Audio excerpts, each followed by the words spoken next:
আমি ব্লেন্ডার করে নিয়েছি, এখন এটা ঢেলে দেব। আর এখানে সাধারণ উপকরণ দিব, সাধারণ উপকরণ একটু হলুদের ফাঁকি, বেশ বেরোলো, একটু মরিচের ফাঁকি, লবণ, সামান্য একটু লবণ। আমি মাছটা কাটার ভিতরে মাছ ছিল, এটার আমি সিদ্ধ করে বেছে নিয়েছি। এখন এটি আমি মাখবো ভালো করে।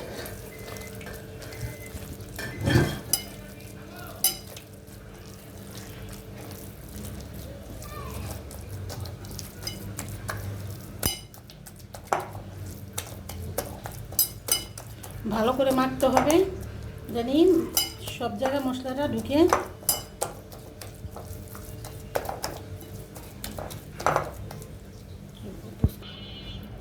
একটু সরষের তেল দিব, সরষের তেলটা দিলে আর আঠালো হবে না, ভাজতে সুবিধা হবে। সরষের তেলটা দিব, তাহলে আর হাতে লেগে থাকবে না। এটা সব সরষের তেলটা দিতেও পারেন, না দিতে পারেন। আমি এটা এখন ভাজবো, শেপ দিব এটা।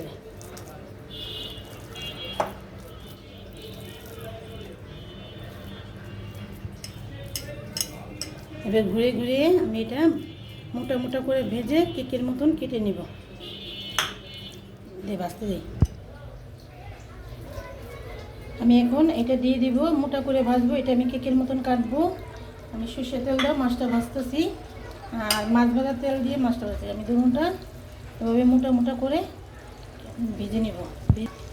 হালকা একটু গরম তেল দিবেন। এটা তো মাছ করে নিয়েছি, ফেটে নিয়েছি, আর তাহলে পুড়ে যাবে। আস্তে আস্তে ভাজতে হবে।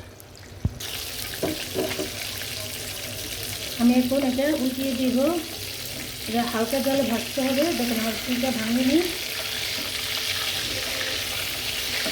হালকা জলে ভাজতে হবে।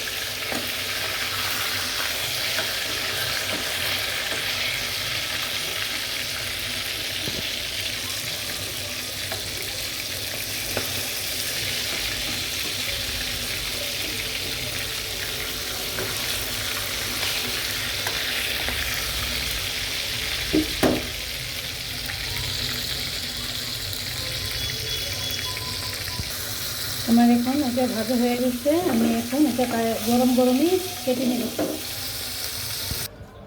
এখন এটা আমি পিস পিস করে কেটে নেব।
আমি সরষের তেল দিয়ে রান্না করব মাছটা। আমি একটু বেশি তেল দিয়ে দিলাম। তেলটা গরম হোক। আমি এখন পেঁয়াজটি দিয়ে দিব। বিসমিল্লাহির রহমানির রহিম। মাছ ভাজার তেলের ভিতরেই মাছটা রান্না করব।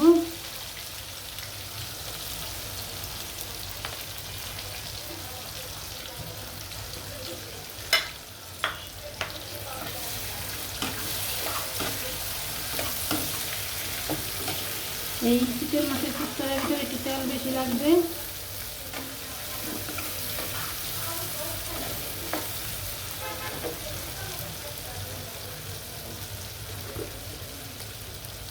আমি এখন লবণ দিয়ে দেব পেঁয়াজটা ভাজার জন্য।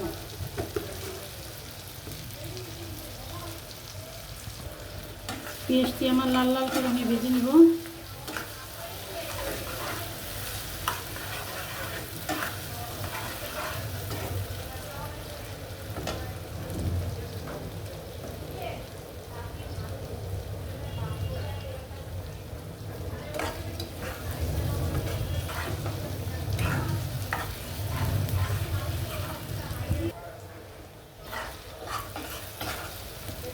আমি টমাটোটা দিয়ে দিব। টমাটোটা একটু ভেজে নিতে হবে। আমি একটা টমাটো ছোট ছোট করে কেটে নিয়েছি। ঝালের ভিতরে টক লাগবে, ভালো লাগবে।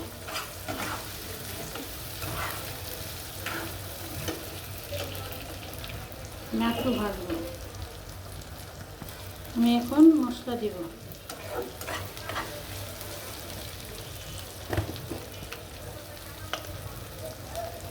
সামান্য একটু আদা রসুন অর্ধেক, 1 চামচের অর্ধেক দিব।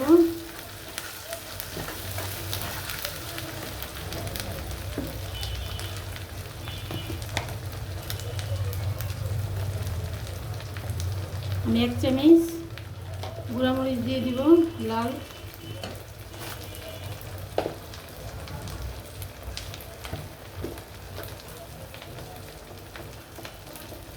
আমি হলুদটা একটু কম দিব, আধা চামচ।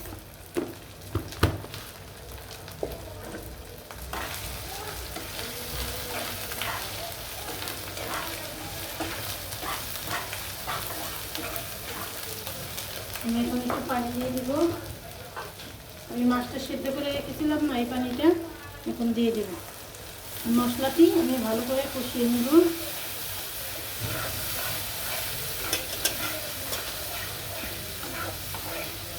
এখন দিয়ে দেবো সিমের মটর। আমি সেদ্ধ করে চিলে রেখেছিলাম।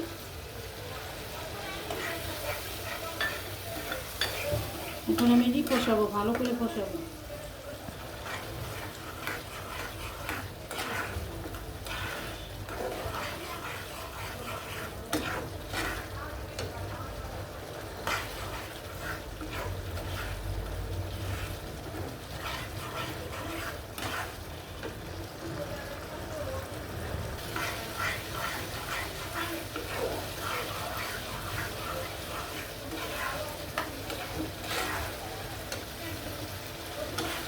আমার পেঁয়াজটি একদম মজে যাবে।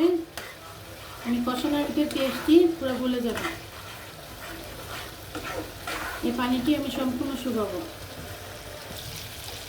আমি 1 চামচ চুকা দই দিব। চুকা দইটা দিলে ভালো লাগবে। আমি 1 চামচই দিব। ভালো করে ফেটে নেব।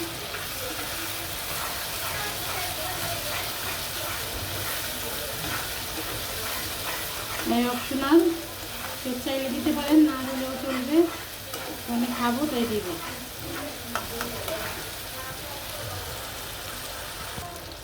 আমার তরকারিটা কষানো হয়ে গেছে। দেখুন চারদিকে তেল বের হয়ে গেছে।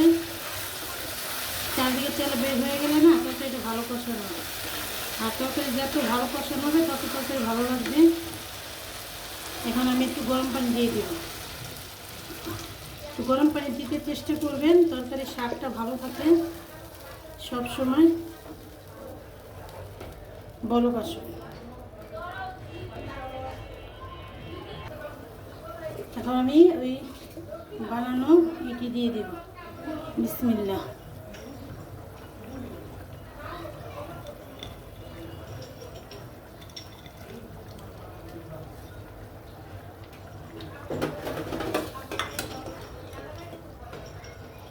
একটু তরকারিতে জাল পাবে।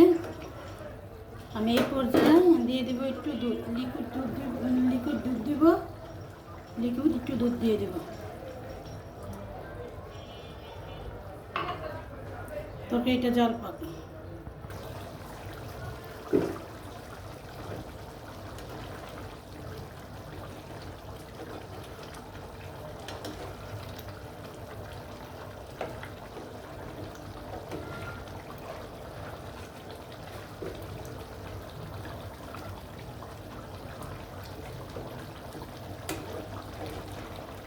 আমার তরকারিটা হয়ে গেছে। আসসালামু আলাইকুম, আল্লাহ হাফেজ।